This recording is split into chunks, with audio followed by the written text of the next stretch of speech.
Hi guys, it's Mrs. Homer, and today we're going to look at the organelles by looking at the similarities and differences in plant and animal cells.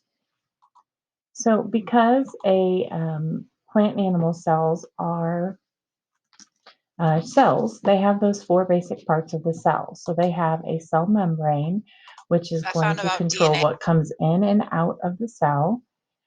It provides protection, it provides support, and also maintains what we call homeostasis, which is the balance or the internal balance, which is necessary to sustain life. Now, we'll look at this structure a little bit later in this unit. It has a double membrane structure with embedded particles in it, but we'll look really in depth when we look at cell transport through the membrane. The next thing all cells have are the cytoplasm or the cytosol. So these two words for us can be used interchangeably. Technically, the cytoplasm refers to the area outside the nucleus, where the cytosol refers to the liquid that fills the cell. The next thing that all cells have are ribosomes. So again, these are found in all cells. Their function is to be the site of protein synthesis, which we studied at the beginning of the year. So in protein synthesis, they basically make proteins. Now you can find a ribosome free floating, or you can find it attached to an endoplasmic reticulum. And these ribosomes actually are produced within the nucleolus inside of the nucleus. Now, we draw them as dots, but they do have a pretty fancy structure that we saw in protein synthesis. And the last thing that all cells have, so those are the four things all cells have, is DNA. So if it's living, it has DNA. So if it's a cell, it has to contain DNA. And again, DNA is just going to control the proteins and the cell processes, and it's enclosed within a nucleus if it's a eukaryotic cell, or outside the nucleus floating freely, maybe as a loop if it's in a prokaryotic cell. So let's talk about those eukaryotic cells and where they store their DNA. So of course it's still stored in the nucleus, which is the control center of our cell. So if we have a eukaryotic cell, so that's both animal, plant, it also would include fungus and protist. So inside those eukaryotic cells, we have a nucleus that contains that DNA. It's usually unwound in chromatin, um, but it can coil up that DNA. It's basically just DNA, okay? The other things that you might need to know about the nucleus is that it does have a membrane that controls what goes in and out of the nucleus. So some things do need to get in and out. And way in the center, it has what we call the nucleolus. So again, nucleus found in all eukaryotic cells, plant and animal, and it's the control center. So let's look closer at that nucleolus. The nucleolus is contained within that nucleus. It's technically called the little nucleus, but all that happens there is that ribosomes are produced. So remember, all things have ribosomes, and here's where they're made, way inside the nucleus and the nucleolus. All right, and again, the nucleolus would be found in all eukaryotic cells, including plant and animal. So, what else do eukaryotic cells like plant animal cells have in common besides that nucleus? So, first of all, they have what we call the endoplasmic reticulum, or ER for short. One of the ways I remember what this does is by thinking of a transporter, so ER at the end of that. So, this is basically a network of tubes and membranes that are connected to the nucleus. Typically, the rough ER is right on the nucleus, and the smooth ER is a little bit off of the nucleus. And basically, what happens is that we produce lipids at the smooth ER, and we produce proteins at the rough ER, because that's where the ribosomes are, which makes it rough. So, rough for ribosomes. And then once these lipids and proteins are produced, the ER kind of acts like a highway to transport those materials out away from the nucleus. So endoplasmic reticulum, again, found in all eukaryotic cells. It wouldn't be found in a prokaryotic cell because this is a membrane-bound organelle. So only in eukaryotic cells like plant animal cells. Now, once these things leave the endoplasmic reticulum, they're going to head to what we call the Golgi body or the Golgi apparatus. And the Golgi apparatus is found in all eukaryotic cells, including plant and animal. And it's going to take these materials in and it's going to modify them, it's going to package them. It contains enzymes that can change and modify the materials, and then it packages them and sends it to where it needs to go in the cell. A lot of times that's out of the cell, so that's called secretion. So if your cell needs to secrete a lot of cells, so think about like your saliva in your mouth, those cells are going to have a lot of Golgi bodies to get things ready to get out of the cell. So one quick thing I'd like to show you is really how the endoplasmic reticulum and the Golgi body work together using these little vesicles. So just watch this quick animation. So watch carefully over here. We're going to see a vesicle form, and then it's going to go to the Golgi body, and it's going to merge with the Golgi body. And one thing that I want you to notice is that when this was formed, it literally was pinched. There's one formed here, there's one formed here. It's literally pinching off a piece of the ER or the Golgi body to make that little package, which we call a vesicle. All right, so what is a vesicle? A vesicle is this little package that is going to store and move things around in the cell. And so typically vesicles now are only seen in animal cells. Plant cells have other things that are going to be used to help transport the thing around the cells.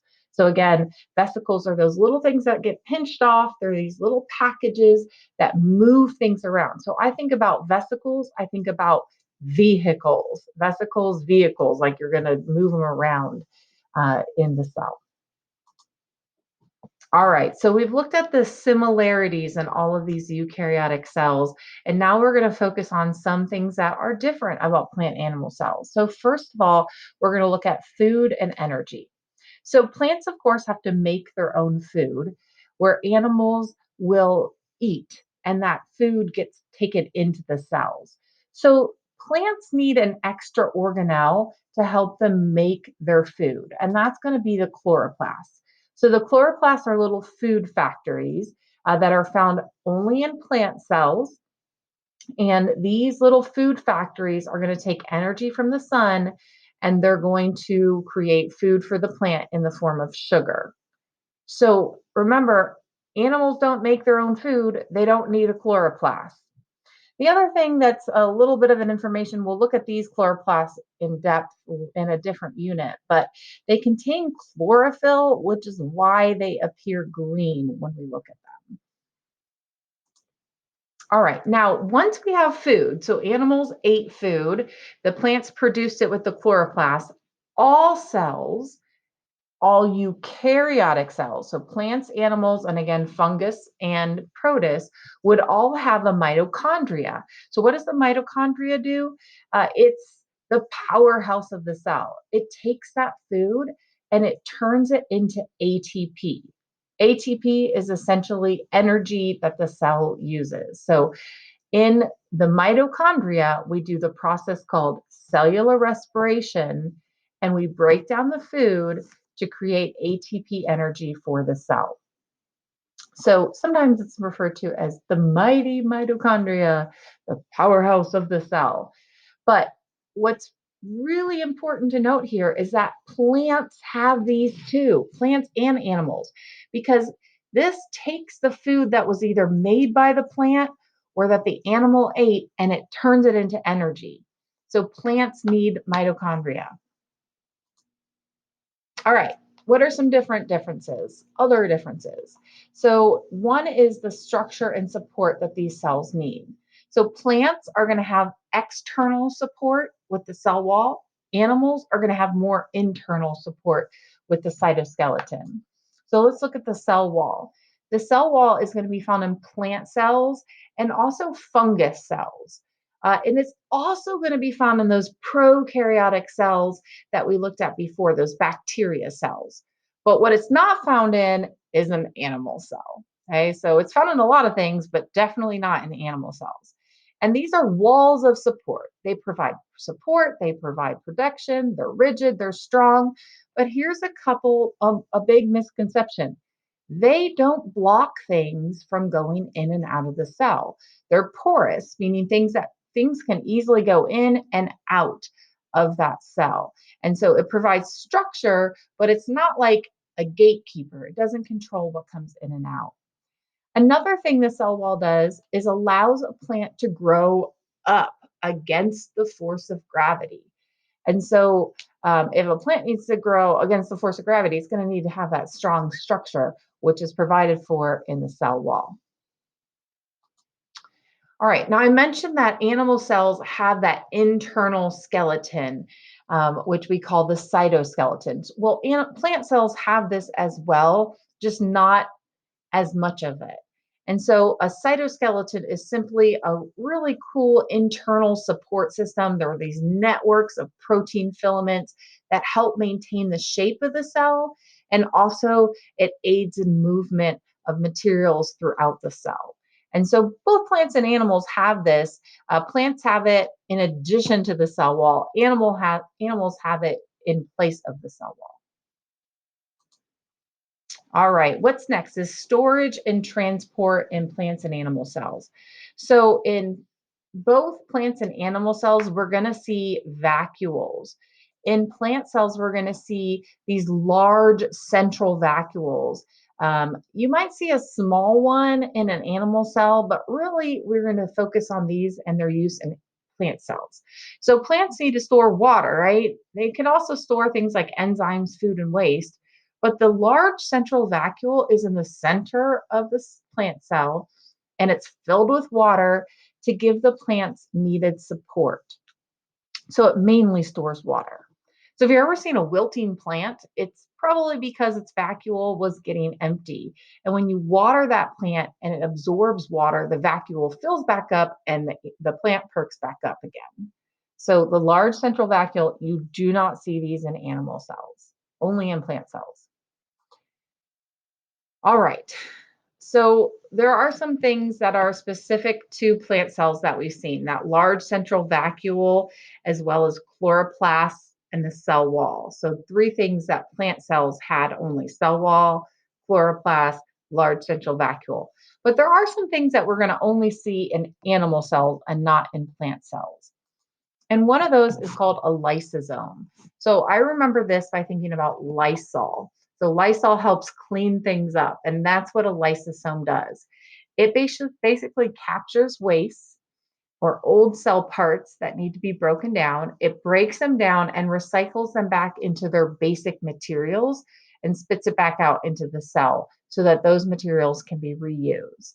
And so they clean up, or they're a recycling center for the cell. And again, these are typically only found in animal cells. And they contain digestive juices. Think about like acids that would basically break down all those old cell parts. Another things we typically only see in animal cells are cilia and flagella. So cilia are these short hair-like protrusions that flip around and help with movement. You'll see these on single cell organisms a lot in the protist family, but you can also see them in animal cells.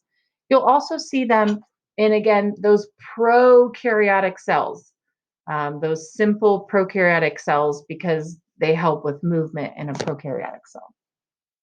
And then a flagella would be more like a tail. It's like a whip-like extension that whips around and helps the organism move. And you can kind of see here in this little video that tail is helping that organism move. So again, the flagella is kind of like a longer hair-like extension, and cilia is kind of that shorter extension that you'll see here. All right. Hopefully you were able to complete your notes by pausing and going along with the video. Make sure you submit your notes on Schoology, and I'll see you in class next day.